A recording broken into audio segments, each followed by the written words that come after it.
तो आपको बता दें कि पंचायत चुनाव लड़ने के लिए अपनी तैयारियां कर रही बीजेपी 3 अलग अलग समितियां बनाकर चुनावी मैदान में उतरेगी, जिसमें जिले से लेकर पंचायत स्तर तक के पदाधिकारियों को लगाया जाएगा। पंचायत चुनावों को लेकर बीजेपी ने सबसे पहले अपनी सक्रियता शुरू कर दी है और अब इसकी सक्रियता नजर भी आने लगी है। पंचायत से लेकर विकास खंड तक बैठकें होने लगी हैं। बीते दिन कानपुर के प्रदेश उपाध्यक्ष विजय बहादुर पाठक ने पंचायत चुनावों को लेकर के कई स्तर की बैठकें भी की हैं।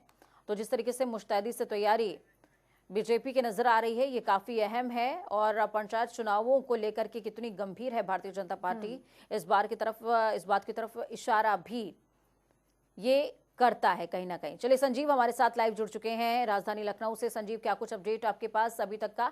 जिस तरीके से जिस फ्लो चार्ट के साथ चल रही है बीजेपी, लगता है कि पंचायत चुनावों को भले ही जो सामने से बयान आते हो उसमें दरकिनार किया जाता हो कि भाई हमने बाई इलेक्शंस में प्रूव कर दिया अपने आप को, अब हमें प्रूव करने की जरूरत नहीं, लेकिन वो जानते हैं कि पंचायत चुनाव लिटमस टेस्ट के तौर पर देखे जा रहे हैं और कितने अहम हैं।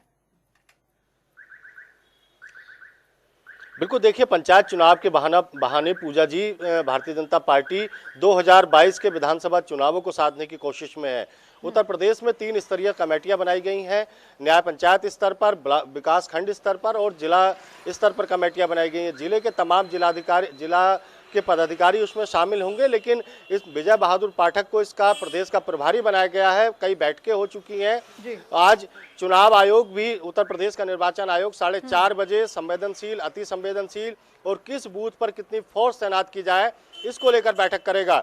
इसके अलावा जो आरक्षण की लिस्ट सूची जारी हुई थी, उसकी आपत्तियां मांगी गई हैं। 12 तक आपत्तियों का निस्तारण किया जाएगा। 15 तारीख को अंतिम सूची लगेगी और 15 तारीख को ही भारतीय जनता पार्टी की कोर कमेटी की बैठक पूजा जी उत्तर प्रदेश की राजधानी लखनऊ में होनी है, जिसमें देश के रक्षा मंत्री राजनाथ सिंह इसकी शुरुआत करेंगे और समापन उत्तर प्रदेश के मुख्यमंत्री योगी आदित्यनाथ को करना है।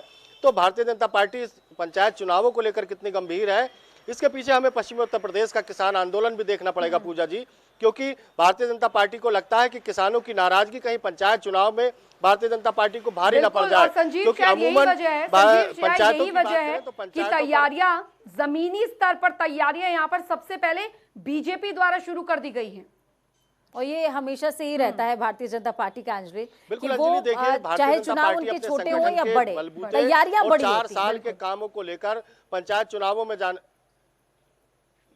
बिल्कुल देखिए अंजलि जी, पंचायत चुनावों में भारतीय जनता पार्टी 4 साल के उत्तर प्रदेश के कामकाज और संगठन के मजबूत संगठन के बलबूते जाना चाह रही है और यही वजह है कि 3 स्तरीय कमेटी बनाई गई है।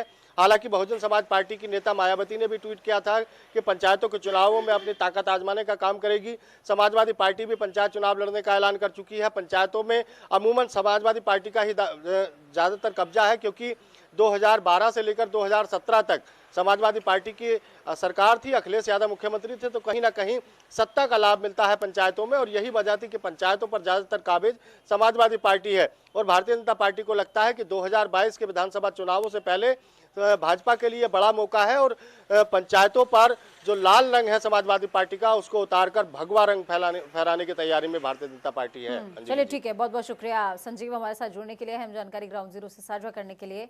अपना बहुत ज्यादा ख्याल रखिए और नजर बनाए रखिए।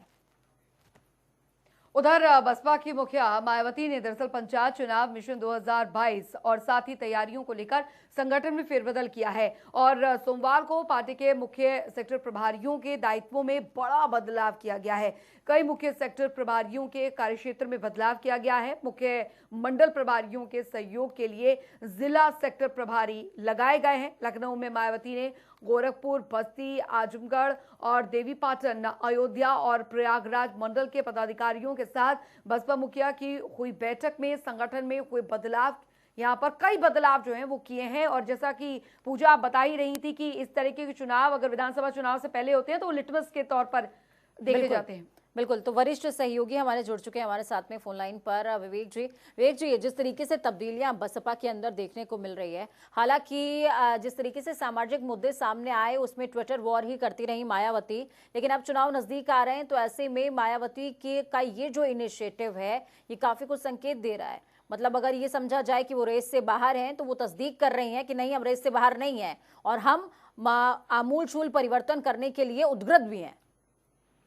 जी बिल्कुल, बसपा ने बिल्कुल साफ कर दिया है कि वो जो पंचायत के चुनाव है उसको बहुत मजबूती के साथ लड़ने जा रही है। खास तौर से जिला पंचायत सदस्य के जो 3051 पद हैं उस पर पार्टी अपने अधिकृत प्रत्याशी उतारेगी और प्रत्याशी तय करने की जिम्मेदारी मुख्य सेक्टर प्रभारियों को दी गई है, जिसका फरवरी में बीएसपी ने जिनको बनाया था और कुछ दिन पहले उसमें कुछ तब्दीलियां की गई हैं क्योंकि वो पद बहुत महत्वपूर्ण है। वही लोग जिला पंचायत सदस्यों के प्रत्याशियों का चयन करेंगे और उसकी घोषणा भी करेंगे। इस लिहाज से ये सारी तब्दीलियां की गई हैं और 15 मार्च को काशीराम का जन्म दिवस है, जयंती है उनकी, उसको लेकर के बसपा ने बड़ी तैयारी कर रखी है और हर मंडल में इस जयंती को मनाने की निर्देश दे दिए हैं। लखनऊ में जो ये जयंती मनाई जाएगी उसमें मायावती खुद भी मौजूद रहेंगी।